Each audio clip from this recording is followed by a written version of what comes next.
everyone, welcome back to Real Housewives of Potomac Season 10, Episode 7. And yes, my girl Monique is back, and I hope she's in a different headspace now. So in the beginning of the episode, we see some flashes of the ladies who see Kierna at her spa getting a facial. We see Angel talking about their home in Colorado and how they want a new home like that in Maryland. And we also get to see Tia and her family talk to her mom, who does still live overseas. And then after we see Tia and her family interact, we also get to see Ashley arrive to this beautiful home, which is Monique Samuel's place. Now, from what I can see, Monique does look happier. She is glowing. The skin is skinning.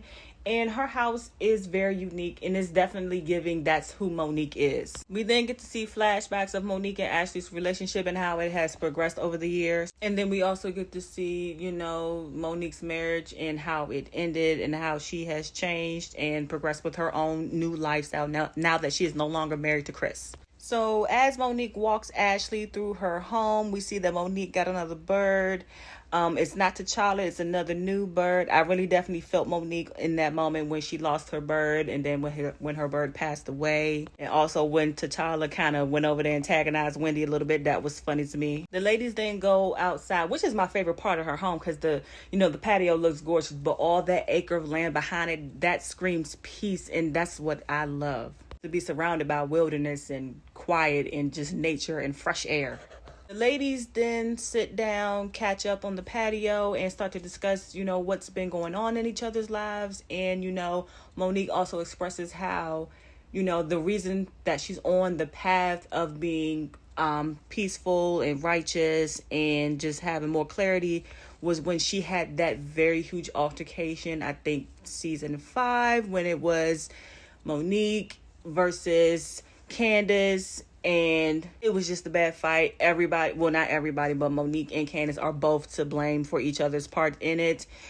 Still doesn't excuse her hands being put on her, but they both have a point or a part to play in that issue. Nonetheless, both the ladies discuss that part of the past and Ashley also discusses how her and Giselle's relationship since then has gotten stronger, and how they both started a clothing company, which is now a philanthropic company which hosts philanthropic events to give out to charity. They also discuss Wendy, and I think in that moment, I don't think Wendy or Monique has gotten to know each other really well, especially after the altercation. Wendy was so busy riding, so busy trying to pick a side that she never got to know Monique, who she really was. But at the same time, I feel like in that season, Wendy was new, so she was trying to be on the most popular side and just, ride for Giselle and the other ladies, while Ashley and Karen actually remained neutral to the whole situation. The ladies then continue to discuss Karen and her issue, and then also discussing Pride Parade, because Ashley wants Monique to come to her Pride Parade and actually be on the float and at the after party that she has. And in that moment, Ashley asks Monique, are you going to be okay around Giselle? And of course, Monique says, yeah. I mean, if Monique is going to walk this path to peace, she has to be okay and be able to coexist in a room with women, even if they don't get along with her. Now, Monique says she wants to move forward, even though Monique, her exit did start a lot of new stuff on, reunions for people. But, she did ask if Giselle was going to be okay as well. And I think Giselle, a lot of time has passed. I think both the ladies are just over it. They both should just move on. And if they want, they both can just start all over again. Anyway, in this next scene, we are at Wendy and Eddie's home. They're packaging up some Happy Eddie products, as well as fixing up their home. Wendy did what most of us thought we could do, and that was remodel our own home, or, do our own little DIY home improvement. And so far, hey, Wendy, if you can do it, knock yourself out, honey. And as they're now packaging up some Happy Eddie products, Wendy mentions to Eddie, my dad didn't call me for my birthday. He announced in the group text that had give Uncle so-and-so a happy birthday shout out, but not his own daughter. Wendy then starts to explain some of the issues that she had growing up without her father being in her life once the stepfather came a part of her life. In some moments, because the father didn't step in, her stepfather had to fill in. And I feel like finally we're getting to know Wendy just a little bit more. She's not in so much chaos with the ladies. We're starting to really dive into who her family is. And also, as Wendy is discussing these things, her mom calls. So then, of course, she has to get off the phone because she's on camera. But, after that scene, we then arrive to see Stacy as she is taking photos for her new marijuana line that is also called Shio. Now, Stacey is gorgeous. She takes some wonderful pics, and I love that she chose that name. If it does mean to her, about her Nigerian heritage, her Nigerian background, that is a great thing to start off with.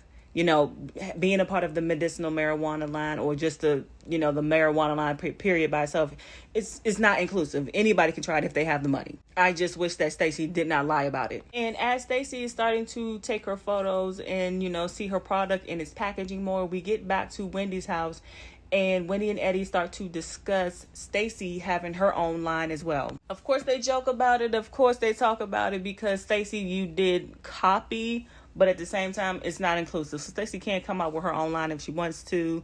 But now they're talking about getting his own strain. And of course, because of all the accusations that we see from Wendy and Eddie being locked up, it's not going to be no time soon. So yeah. Now, after the scene with Eddie and Wendy, we also go back to see Stacey taking the photos for her cannabis line, and it does, Stacey's very photogenic. She looks very good in her own photos with her own brand. Now, finishing up from her photo shoot, we then see Ashley call Stacey. Stacey walks off and has her talk with Ashley. And, as they talk, Stacey's talking about her line, and Ashley, kind of recalls like, hey, you said you didn't have a line. And this is what I'm talking about. Stacey, I wish you just didn't lie about it. Yeah, I got it from Eddie. This is not, I can come up with my own line if I want to. Now, if it was an offshoot of your name or anything like that, then you can have something to say. But I came up with a totally different name. And, that's just what I'm going to run with. But the ladies continue to talk more because Ashley is running errands before Jazzy's wedding. All the ladies are going to go to Jazzy's wedding. And then after that, because they're not staying long, they're definitely going to go to Ashley's pride celebration on the float in the after party. In this next scene, we then get to see Angel and her sister spend some time together after the Nevis trip. Angel then discusses the relationship between her and her big sister. They're both absolutely beautiful. And they also discuss growing up together. So then after that talk, the ladies start to discuss, or Angel starts to discuss her relationship with the ladies, how things have been going, and what happened on the Nevis trip, and how Angel's perspective took. And of course, that's your big sister. She's going to want to protect you. So if she's hearing negative things like Giselle saying, you're unrecognizable, in your photo, and that kind of triggered, big sis look like, I'm gonna stay calm on camera, but if anybody else talk about my sister, it's gonna be a problem. And looks like big sis don't have a problem dealing with it either. And as Angel is still describing, her issues with the lady, she then, of course, goes in on Giselle's neck, and we've all been going in on, Giselle's neck, and how Wendy, her before and after photos, what big differences that they make, kind of comparing to what Angel had posted. Angel still did tell her sisters that even though I have these issues with these ladies, that I'm still going to try and give it another go, still kind of push forward and see what kind of relationship she can have with the women. Something that her sister did point out was that maybe it's the jealousy. Maybe it's because you actually live in Potomac and those other women have to live around in order to be able to afford that kind of lifestyle. Now, we've kind of seen this with Giselle when Monique announced how many homes she's had, and, just kind of listed all of, her accolades and, most of her properties and things like that. And we kind of see from right there on, Giselle did not like Monique in that moment because she had just a little bit more than Giselle had. But like I said, Angel said, you know what, she's still going to give it another chance, and she's still going to progress forward with getting to know the ladies more. So in this next scene, we get to see Tia and her family. We get to see Tia helping her youngest set of twins do their homework, and then we get to see Tia also discuss with her husband the different responsibilities they have for the kids between driving to dance practice and having other activities. Tia also wants to know about what happened at the girls' party because Tia was out of town at work. She was out filming in Nevis, so she had to miss her child's party. And then we're also hearing that it was drama at the baby's party. Somebody got uninvited, disinvited. So he posted the address, dropped too much information. And then a bunch of random people showed up to a child's birthday party. And who even if he did drop the address, who in their right mind would show up to a random person's child's birthday party, and I'm pretty much they were there to see Tia, but at the same time, who does that? Like, you don't think that that's weird on your part to even go to it? And as we keep going and listening to the story, it got extremely out of hand. Whose kids are on my lawn and they don't have nowhere to go to, from what the text that I saw. And, you know, I think Sienna had to call the cops. She called the cops 5 times. Now, Tia, that's not a Karen moment, because right now they're disturbing the peace and these are a bunch of strangers. Yeah, I'm calling the cops too. And then we're also learning that the father wasn't very present during the party. Sir, who are these randos at our house? You should have been present at an underage child's party. Now, thank goodness the twins did not have to experience any of this, because they had a private, or they had a little play party somewhere else. But ultimately, Dad did kick everybody out, and of course the party had to end. Now in this next scene, we see Giselle. She's on the road. She's headed to Atlanta to possibly contest or discuss the will from her father. It sounds like, or looks like, that the girlfriend or current wife that he was with is kind of like trying to take over everything and keep Giselle and her kids out. And we all know Giselle's not going to stand for it. And I don't want Giselle to stand for it. Definitely stand up for what's owed to you from your parents. So after we see Giselle get off the phone with one of her daughters, we then fly back out to Maryland, back by Greg, well, at Greg's new home. So we see Kierna come out in a cute outfit. I guess they're going to the Wu-Tang Clan concert. And, you know, we get to see Kierna and Greg spend some time together. They're in counseling now, and I think that's really good for them if they want to continue the relationship. Now, we all know Kierna's mom is not all too, on board with this, but of course she's going to support her daughter. And with the growth of their relationship, they've taken the timelines off. They've taken the pressure off, marry me by this time, or else. And Kierna also did say that, you have given me more security, so she does feel more comfortable in the relationship. And it's a good thing that they're getting better. Greg does seem more comfortable and, available on camera. Unlike last year, you can just tell he did not want to be on camera at all. But it looks like he's more accepting to being on camera and comfortable with Kierna. So in this next scene, we see Wendy and Stacy meet up for lunch. So as Stacy arrives in the boat, and they both begin to discuss, what happened in Nevis the whole night, what Stacy should have worn. Wendy does agree that she has spent time with Stacy and she has been enjoying her. But Wendy also mentions that, she's going to start enjoying things that are not too serious. And, from her experience with Stacy, she doesn't think Stacy's too serious at all. Ladies also discuss Ashley and the Pride float. She's having a custom-made G&B Pride float parade. For the parade.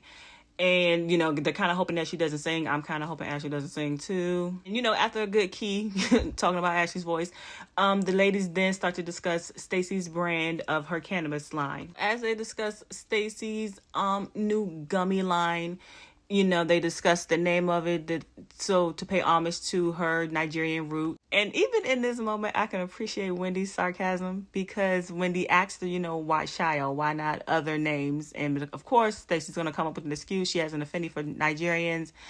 And in this moment, we see Wendy break fourth wall, which was hilarious to me, because she looked at the camera and looked at us like, child, do y'all see this? Do y'all hear this? And even in that moment, Wendy points out how Stacy has kind of stolen, her identity, the line, and even naming it. It's not named Happy, but it's to that degree of being happy when it's basically enjoy. So I get Wendy a little bit, but at the same time, y'all let her have the line. Y'all know she gonna lie.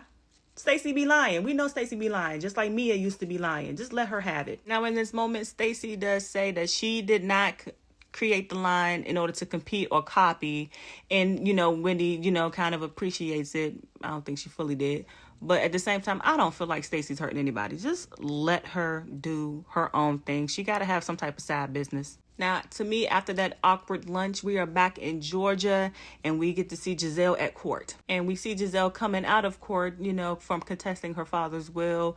And we get to see Angel, one of her daughters, pick her up from court. So even with all of the issues that's going on, they still have to wait for the judge to make his decision, and he's going to contact the attorneys with that decision. So, now Giselle's just waiting around to see, what's going to happen. And if that lady really did change that will and got rid of the other one, I think that's awful.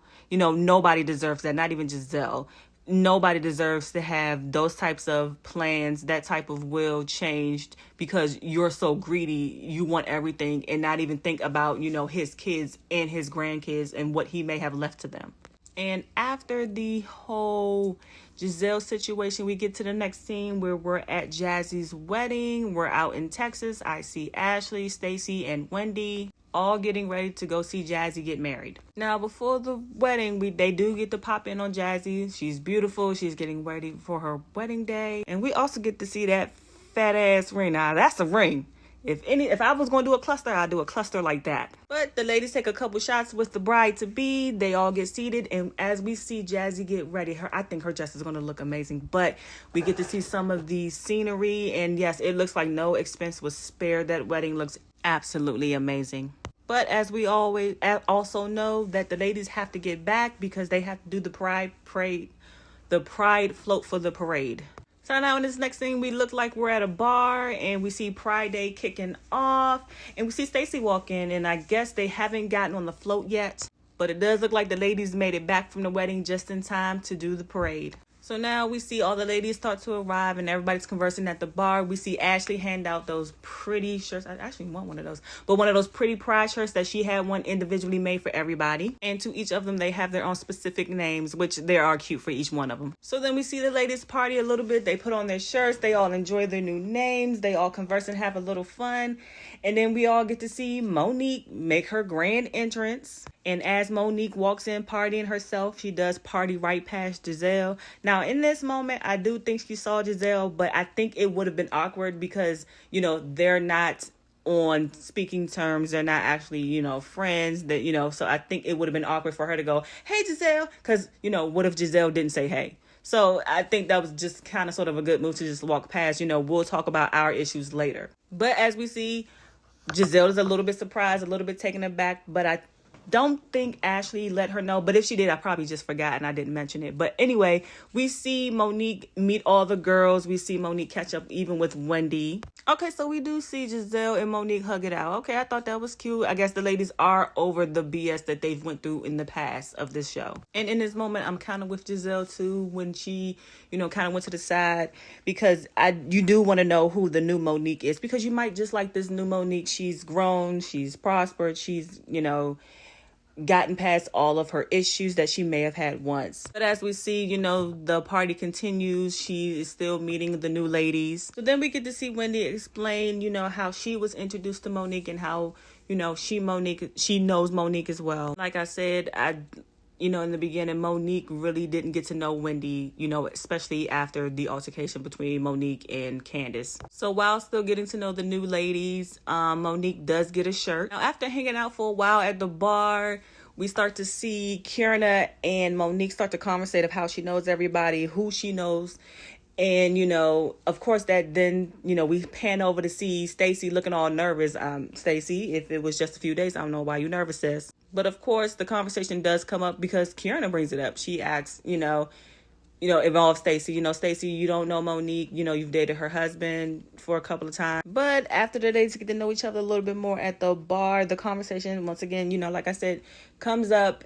And, the episode ends. So I guess we'll see what really, what was really said between the ladies.